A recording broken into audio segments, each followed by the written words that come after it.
नमस्कार साथियों, स्वागत है आप सभी का हमारे इस YouTube channel UGC net Hindi साहित्य विद एबी में।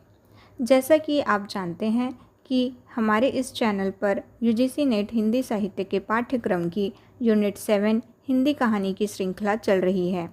इसी क्रम में हमारी अगली कहानी है अपना अपना भाग्य। इसके लेखक हैं जैनेन्द्र कुमार।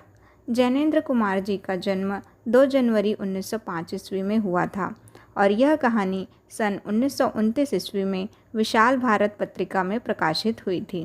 जैसा कि आपके एग्ज़ाम में पूछा जाता है कि कहानी का प्रकाशन वर्ष क्या है और दूसरा लेखक का जन्म वर्ष क्या है, तो इस तरह से ये दोनों आपके एग्ज़ाम के लिए इम्पॉर्टेंट हो जाते हैं और कालक्रम अनुसार जमाने के लिए भी आपको ये प्रकाशन वर्ष और जन्म तिथि याद रखना आवश्यक हो जाता है। तो चलिए अब हम बात कर लेते हैं हमारे लेखक के बारे में और जान लेते हैं उनसे जुड़े कुछ महत्वपूर्ण बिंदु। जैनेन्द्र कुमार जी के बचपन का नाम था आनंदी लाल और इनका एक प्रसिद्ध कथन है जो कि आपके एग्ज़ाम में पूछा जा सकता है। वह है, कहानी एक भूख है जो निरंतर समाधान पाने की कोशिश करती है। तो यह कथन है जैनेन्द्र कुमार का। ये एक मनोवैज्ञानिक कथाकार, उपन्यासकार और निबंधकार हैं। इसके साथ ही इन्होंने जीवनी संस्मरण और साक्षात्कार भी लिखे हैं। इनकी प्रथम कहानी है खेल, जो 1928 ईस्वी में विशाल भारत पत्रिका में प्रकाशित हुई थी और इनका पहला उपन्यास है परख, जो 1929 ईस्वी में प्रकाशित हुआ था और इसके लिए इन्हें हिंदुस्तान अकादमी पुरस्कार भी मिला है। इनके अन्य प्रकाशित कृतियों में कुछ उपन्यास और कहानी संग्रह के नाम यहाँ दिए हुए हैं। इनका पहला उपन्यास है परख 1929 ईस्वी, जबकि अंतिम उपन्यास है दशार्क 1985 ईस्वी। और इसके अलावा इनके प्रमुख उपन्यासों में सुनीता, त्यागपत्र, कल्याणी, विवर्त, सुखदा, व्यतीत, जयवर्धन, मुक्तिबोध और अनंतर एवं अनाम स्वामी शामिल हैं। इसमें आपको जो याद रखना है वह है मुक्तिबोध 1966 ईस्वी, क्योंकि मुक्तिबोध आपके पाठ्यक्रम में है और मुक्तिबोध के बारे में किस लेखक ने लिखा है तो इसमें आपका नाम आ जाएगा जैनेन्द्र कुमार। दूसरा है इनका कहानी संग्रह, जिसमें फांसी 1929 ईस्वी इनका प्रथम कहानी संग्रह है और जैनेन्द्र की कहानियाँ 7 भागों में प्रकाशित हुई थी। तो इसे हम 2 भागों में बांट सकते हैं, स्वतंत्रता के पूर्व और स्वतंत्रता के पश्चात। स्वतंत्रता के पूर्व वातायन, नीलम देश की राजकन्या, एक रात, 2 चिड़िया, पाजेब और ध्रुव यात्रा कहानी संग्रह प्रकाशित हुई थी, जबकि स्वतंत्रता के पश्चात जय संधि 1949 ईस्वी में प्रकाशित कहानी संग्रह है। तो चलिए अब हम बात कर लेते हैं हमारी इस कहानी अपना अपना भाग्य के बारे में कुछ महत्वपूर्ण बिंदुओं को। जैसा कि आपके एग्ज़ाम के दृष्टिकोण से इसका प्रकाशन वर्ष और यह कौन से कहानी संग्रह में प्रकाशित हुआ और कौन सी पत्रिका में प्रकाशित हुआ, ये तीनों चीज़ें जो है पूछी जाती हैं। तो इसका प्रकाशन वर्ष है 1929 ईस्वी, पत्रिका है विशाल भारत पत्रिका और कहानी संग्रह का नाम है वातायन। इस कहानी की विषय वस्तु में एक गरीब बच्चे का चित्रण किया गया है और सामाजिक विषमता का यथार्थ चित्रण किया गया है। यह कहानी संवाद शैली में लिखी गई है, अर्थात इसकी शैली जो है आत्मकथानक या मैं शैली है। इस कहानी में दिखाया गया है कि कैसे एक गरीब बच्चा सर्दी से मर जाता है क्योंकि अमीर लोगों ने उसके प्रति संवेदना नहीं दिखाई। इस कहानी का अंत दुखांत है। यह पाठक को सोचने के लिए विवश कर देता है कि सामाजिक विषमता की जो खाई है उसमें मनुष्य इतना संवेदनहीन कैसे हो सकता है। इस कहानी के पात्रों में हैं 10 वर्ष का एक अनाथ बच्चा जो कि इस कहानी का मुख्य पात्र है। इसके अलावा खुद लेखक हैं और लेखक के मित्र हैं। जो लेखक हैं वे थोड़े स्वार्थी प्रकृति के इंसान हैं और लेखक के मित्र में संवेदनहीनता लेखक की तुलना में कुछ अधिक है। इस कहानी का उद्देश्य जो है व्यक्तिगत स्वार्थों से ऊपर उठकर नैतिकता, परोपकार और सामाजिक जिम्मेदारी का संदेश देना है। इसके अलावा सामाजिक असमानता के प्रति तथाकथित बुद्धिजीवियों की उपेक्षापूर्ण उदासीनता एवं असमर्थता की मनोवृत्ति पर भी तीखा व्यंग किया गया है। तो चलिए अब हम बात कर लेते हैं इस कहानी के महत्वपूर्ण तथ्यों की और इसके कथानक की, ताकि आपको यह कहानी जो है अच्छे से समझ में आए। तो इसके महत्वपूर्ण तथ्यों में है कि कहानी का मुख्य पात्र जो है 10 वर्षीय बालक है। आपके एग्ज़ाम में अक्सर बालक की उम्र पूछी जा सकती है, तो आप बताएंगे 10 वर्ष। और इस कहानी में किस शहर का जिक्र है? तो नैनीताल का जिक्र है। नैनीताल जो है एक पहाड़ी इलाका है और वहाँ बहुत ठंड पड़ती है। तो इस तरह से पहाड़ी लोगों के चरित्र चित्रण भी किए गए हैं और उनके कुछ विशेषताओं को भी दर्शाया गया है। तो कहानी कुछ इस तरह शुरू होती है कि लेखक और उसके मित्र जो है सड़क के किनारे बेंच पर बैठे रहते हैं। नैनीताल का शहर है, वहाँ संध्या जो है धीरे धीरे उतर रही है, बादल छाए हुए हैं और कोहरे का समय हो चला है, अंधेरा होने वाला है। और ये लेखक और उसके मित्र जहाँ बैठे हैं उसके पीछे ही पोलो वाला मैदान है।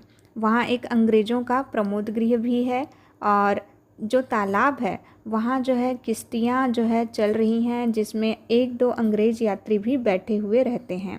कुछ बच्चे जो है, जो अंग्रेज़ों के बच्चे होते हैं, वो हॉकी खेल रहे होते हैं। तो इस तरह शोर शराबा, मारपीट, गाली गलौज ये सब होते रहता है।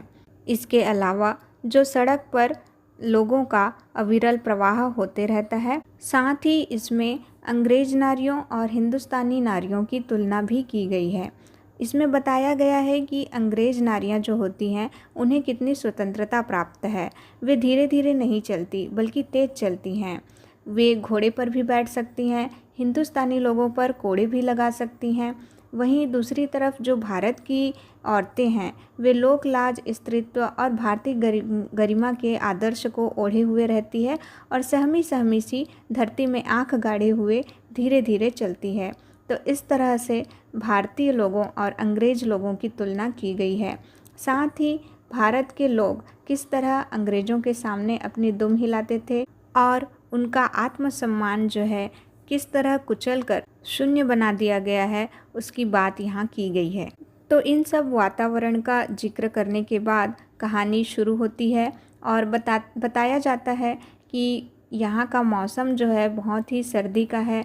हम जो कोट पहने हुए हैं वो भी कोहरे के कारण भीग गए हैं और धीरे धीरे जब सांझ जो है ढल जाती है उसके बाद सन्नाटा छा जाता है, अंधेरा बढ़ जाता है, जगमगाहट लुप्त हो जाती है और लोगों का आवागमन भी शांत पड़ जाता है।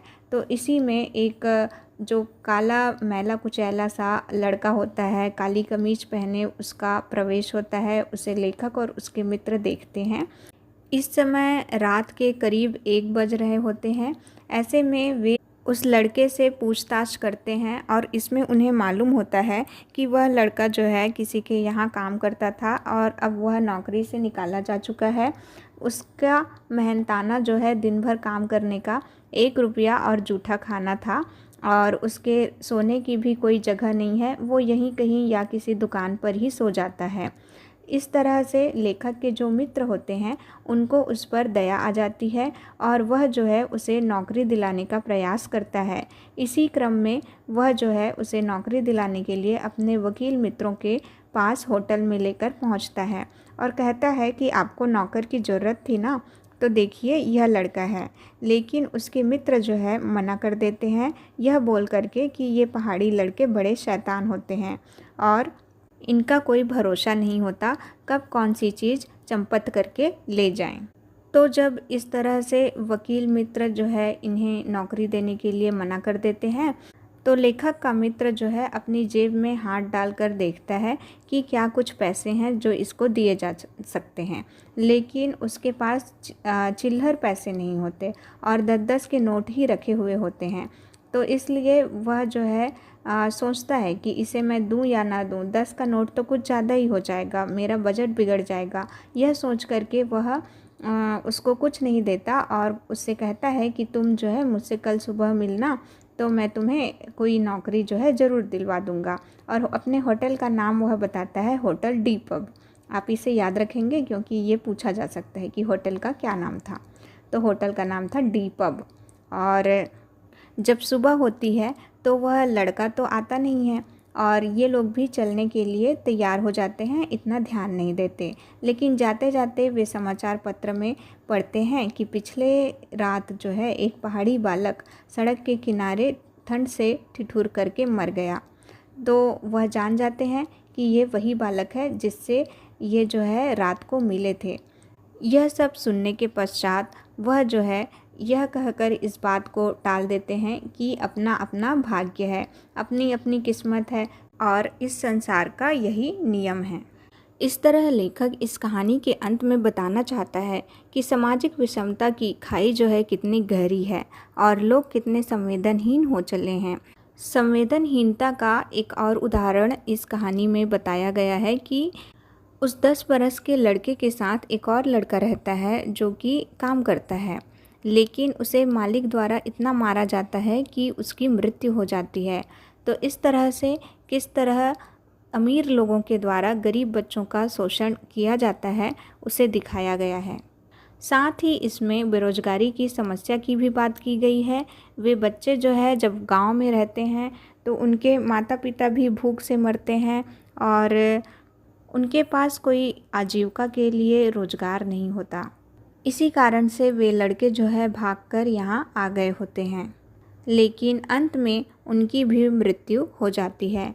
तो इस तरह यह कहानी शिक्षित मध्य वर्ग की स्वार्थपरकता को उजागर करने वाली कहानी है, जिसमें लेखक जो है मध्य वर्ग की खोखली सहानुभूति और भाग्य की क्रूरता को चित्रित करती है एवं उसकी क्षुब्धता पर व्यंग करती है। इस कहानी में न केवल सामाजिक विषमता को दिखाया है बल्कि आर्थिक विषमता को भी दिखाया गया है। तो इस तरह ख़त्म होती है आज की हमारी यह क्लास। आप हमें कमेंट सेक्शन के माध्यम से ज़रूर बताएं कि आपको यह कहानी कैसी लगी और अपने दोस्तों के साथ इसे ज़रूर शेयर करें ताकि हमारा मोटिवेशन जो है बना रहे और हम जल्दी से जल्दी आपकी अगली क्लास को लेकर आएँ। धन्यवाद।